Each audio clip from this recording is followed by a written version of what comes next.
Hello, hello everybody. Hope you guys are doing well. Um, so continuing on our journey in learning application layer protocols. We already saw uh, we already saw uh,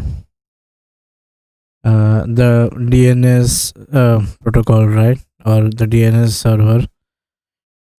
So now we would be the first thing that we would try to understand in today's is a little bit more about what server is, why do we need them, and we then continue on from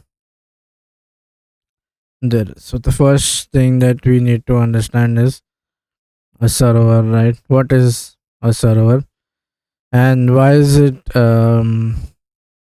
like why do we need to have a server? So this ideology of server is basically coming from a restaurant, right? So when you visit a restaurant, you sit down under the table, and then a server comes and serves you, right? You give the order to the server, and in return the server carries your order and then serves it on the plate.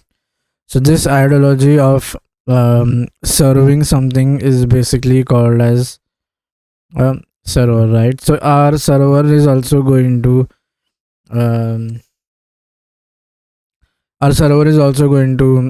serve something to us.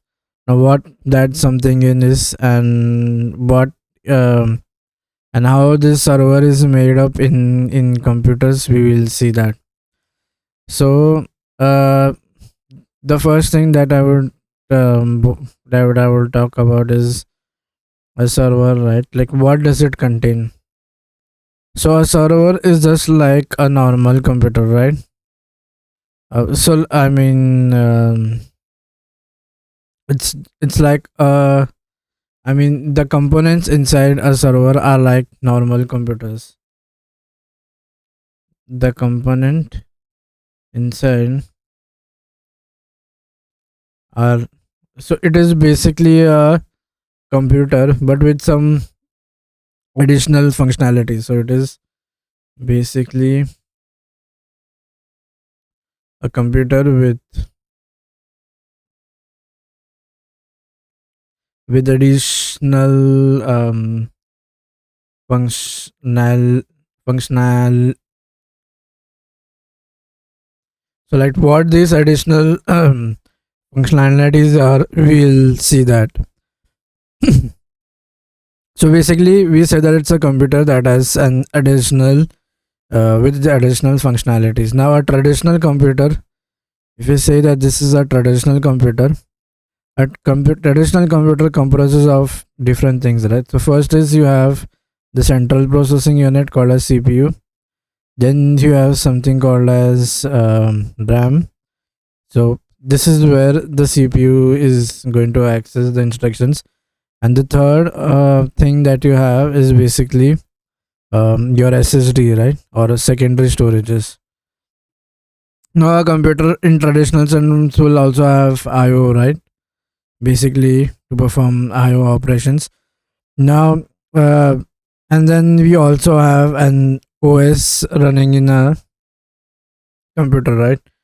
So except the IO, all other functionalities are maintained in this computer, right?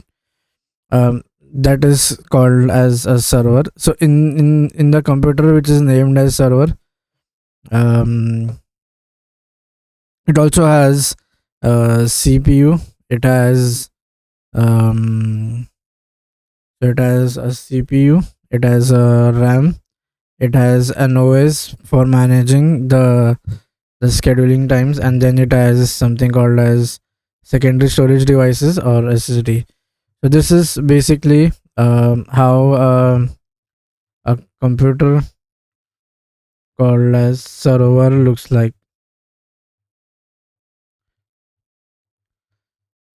or what are the major components present inside it. Now let us study about certain things, right, about CPUs. Now you have the Core I series, that is basically for personal computers, right? So when you talk about CPU, we typically about talk about, if you're talking about the Intel, so it is basically the Xeon CPUs are available. So like a normal computer, this processor also needs a motherboard, right? So there are specialized. So let's see Xeon CPUs. So these are uh, okay, Xeon Xeon CPU for servers. So this is like a special type of processor that is only designed for. So if you go for server solutions, you see these are processors which are specifically defined for the job of serving, right? So like again, Dell, Intel, many other computers. So this is the Xeon processor which I was talking about, the Intel Xeon. Now the difference between this and i5 is the number of cores, right? And this processor will have like 2830 cores. That means you can run 2830 threads inside one CPU. And moreover, the motherboard will have multi-processing enabled, right? So that you can have multiple chips being able to process. So I mean, that is something not available in our in which you do not do in our local computers, right, or our personal computers, because we do not need that many like heavy. We don't have that many heavy operations, right?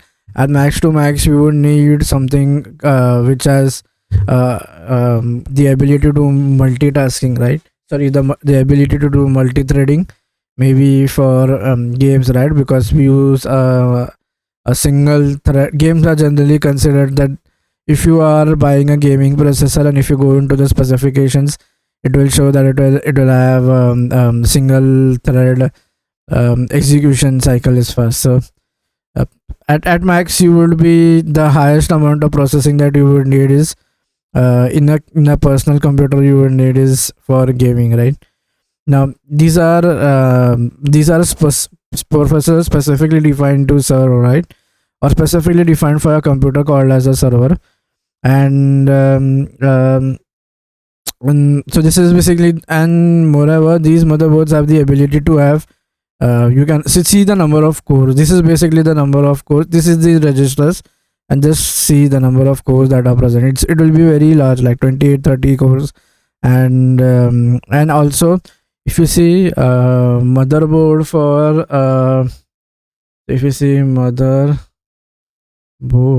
for server CPU, you see it will have this so this is like an example. If I say, you see this is having multi-processing abilities, right? So these are different multiple processors can be, instead of having a single thing, you can plug in multiple processors. So this is again something specifically, yeah, in this you can see you have to, this is so I don't know if, yeah, this is in this image you can see more clearly that you have two processors enabling multi-processing feature. So that is something, again, Gigabyte, these are standard companies, right? Even you get computer, they have two solutions. So one is your normal computer. So even if you see here, it has two processing capabilities. So even here, if you see, it has this two processor being we'll be able to plug in two processors. So again, so normal companies like again you have to see so basically normal companies that make personal computers also make for example, you have what do you say, companies like Gigabyte or Asus, again AMD Sensi server CPU.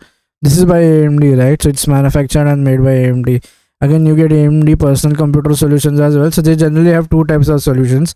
One is a personal computer solution which we generally use at home, and the other is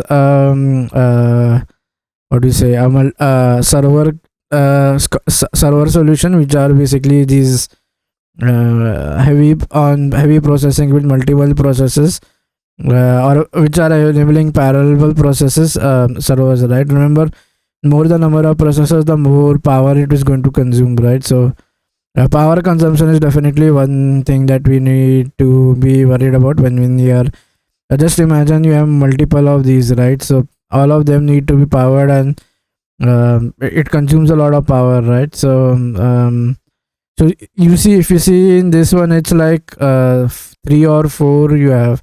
You see, one, two, three, four. You have four processes that can be plugged in. So, and see, even the price is a bit higher, right? Um, so basically, 2 into X means you can plug into. So there are different ranges. You have Xeon Gold, and Xeon Platinum, and so on. So just see the number of cores. There's 56, 48, 48. The maximum or the minimum will be somewhere between 24, I guess. There is one minimum which is 16. So I guess minimum. There is one more which has but it is very cheap, right? It's only $26. So I mean, 8 cores is like you can get i9 as well. When i9 does not have that many cores, I guess. And then there is a range of CPU frequency as well. There's a CPU clock cycle. Okay, so yeah, remember the starting is from 4. Basically in I we have quad core, right? So from there it starts quad core processors, and then four CPU cores, and then way up to 28, which is huge, right? Okay. CPU count, so you can have 1 or 2. So if you want to 1, then based on that, it might suggest you whatever you want. So yeah, I guess we got a fair bit of understanding, right? That the same computer that produces this CPU also produces. The companies have two types of solutions. One is a personal computer solution, and another is a server solution. Now let's say for they need a RAM as well, right? So if you see RAM for CPUs again, just see the cost of this RAM. It's although you won't have it on a single chip, you will have more than one chip, but just see the price. It's like $6,000. So basically, this is 128 DDR4, not compatible for whatever this price. But just see the price and see the number of RAMs you have. So these black color chips that you see, those each of them are RAM, right? It's 128 GB RAM. I mean, that is like something which is super fast, right? So and then the next thing is, now if you go for SSD in server, now there is something called as RAID memory, right? You do RAID storage in this is not the portable drive that we are talking about. This is basically something that directly plugs in. So you, generally in servers you have SSDs, but or any secondary storage, can be HDD as well, but then there are stored in a RAID or a rack like format. So you just see these are 1 2 3 4 5 6 7 8 9 10 12 13 14 virtual RAID, right? So RAID is like a way where you arrange the CPUs. We'll see how that is in operating systems and how it's been accessed. So what I'm trying to say is, basically we have more than one this is more than one SSD, right? But in a normal computer you'll only have one SSD. That too you will split it, maybe a 512, then you will split it to 256 for local C or local D, depending on what computer or what OS are you using. Is it Mac or however you want to play it out. So again, as I said, local computers. Now OS, so OS is a very general thing. Generally you have this is basically the OS. So you have Windows Server. This is the server version specifically designed to run on a server. Then you have Linux, as you say, and even Mac OS you have a specific server configuration. So again, as I said, even that company has two types of OSs. One is for a personal solution, and one is the for a specific thing that is to be used on a server. So can we just say, so what we can say is these are these are computers, but they have certain additional facilities. So server is nothing but a same thing like a computer, right? Now let's see about the client server architecture, right? So we say that our client will send in a request, right, to the um, basically we will send in a request to a computer that has all the files, or for example we need to display a website, right? So you won't be writing the code on your local machine, right? You will request for the code to be sent from a central data source or something. So basically this is nothing but the client server architecture, wherein the client sends in a request, and the computer or which is going to access to this request is going to uh, send your HTML or CSS and JavaScript. So what it is basically doing is it is much like a this is much like a waiter, right? You are sitting at on a table, you give order to your waiter, the waiter does all the hard work and gives back you the file. So basically this computer is nothing but called as a server, right? So a server, or in other words, its main job is to provide some service, right? That service can be anything, right? It can be database, or it can be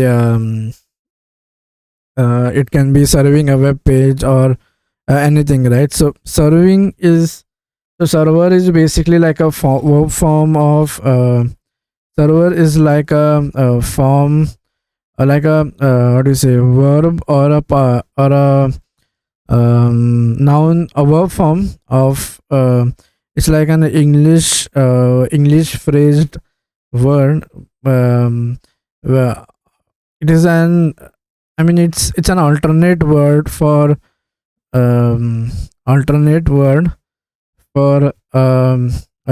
server, for a pers for a for some sort of service, right? Just like how you have the waiter being or your serve, or your, just like how the waiter comes and serves you your food, right? You give order to the waiter, the waiter goes to the chef, tells what things are to be prepared, he'll prepare it, and then he'll give it to the server, he'll get to the waiter will come and do the serving to you. So this is nothing but called as a server, or something that provides some sort of service, right? Okay, so now let's see about so now we are going to talk about World Wide Web and what HTTP is, right? So hence we said in DNS that it is a server, right? Because it is providing me, or whether checking whether that domain name matches or not, right? So hence we call it a server. Now we are going to talk about World Wide Web, right? Or basically www. So basically today we will be talking about what this World Wide Web is, or www. Now www or World Wide Web is a repository of information linked together from points all over the world, right? www is a unique combination of flexibility, portability. Now initially this project was started by CERN, again a European library for particle physics, to create a system to handle distribute resource necessary for a scientific research. Now we will see and discuss issues related to well, and then we will see a protocol HTTP that is used to retrieve information from the web. Now the www today is a distributed client server architecture, right? In which so what is going to happen is, if anything is on the World Wide Web, what it is going to do happen is you will be having two major players, right? You will be having a client, and then on the other side you will be having a server, or the person that is going to provide you that service. The client is going to send request to the client is going to send, oh, what happened? Okay, so the client, yeah, let's have this selected.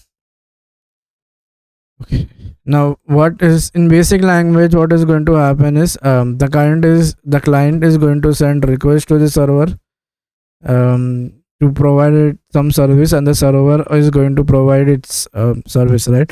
So this is how our internet works today. Now, okay, so this is how we have our World Wide Web, right?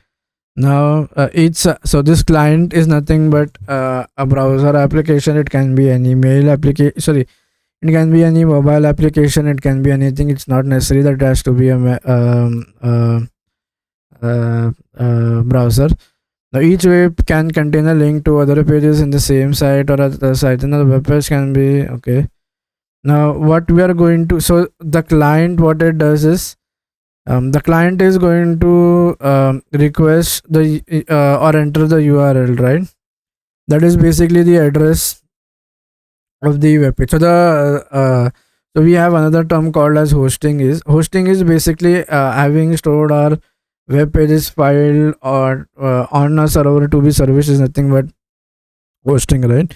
So you can do any ways you can have it been hosted.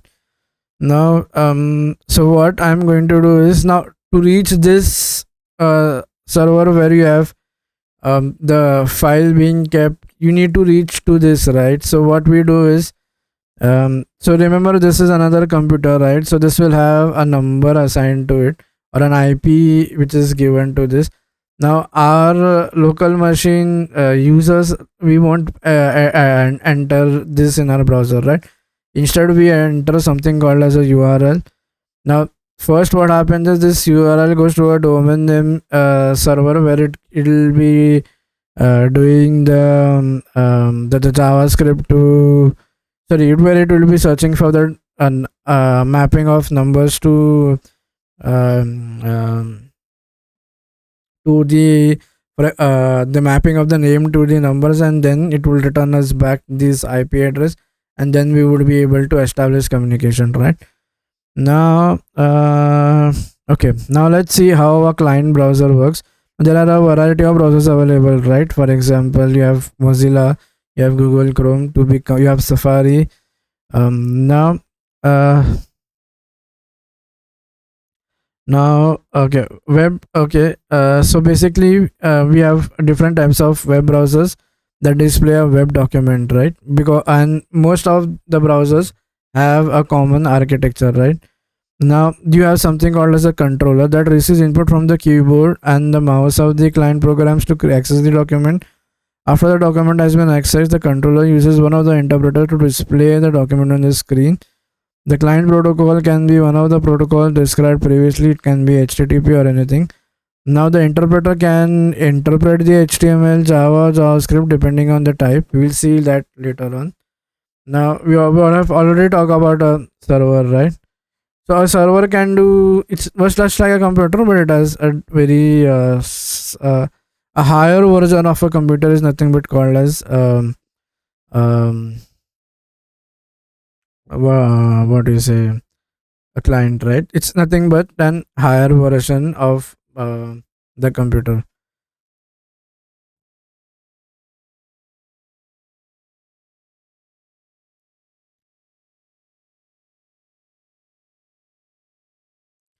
Okay, now then we come to uniform resource locator, right? Now a client wants to access a web page, it needs that address, right? To facilitate the address of a document distributed to the world, we use locators, right? The job of this uniform resource locator is basically for specifying any kind of information on the internet. We use the uniform resource locator. There is a format to this uniform resource locator. First, you have the protocol, then you have the host, then you have the port, and then you have the path, right? A uniform resource locator is basically nothing but providing the actual location, right, on the server. Which file do we want to access, right? So that's nothing but called as a uniform resource locator.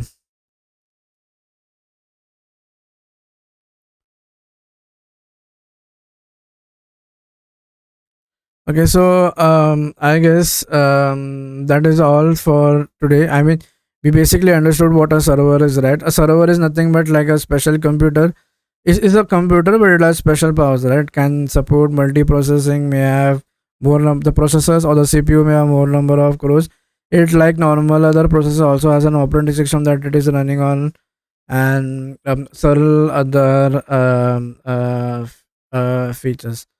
So yeah, that's all for this lecture. In the next, we'll start with we'll dive deep into what this URL is. We'll see HTTP protocol, and then we'll see something called as we need to prevent we need to have some security features enabled, right? So we will see client side authentication as well. So yeah, that's all for this lecture. I'll see you guys in the next one. Till that time, take care. Bye bye.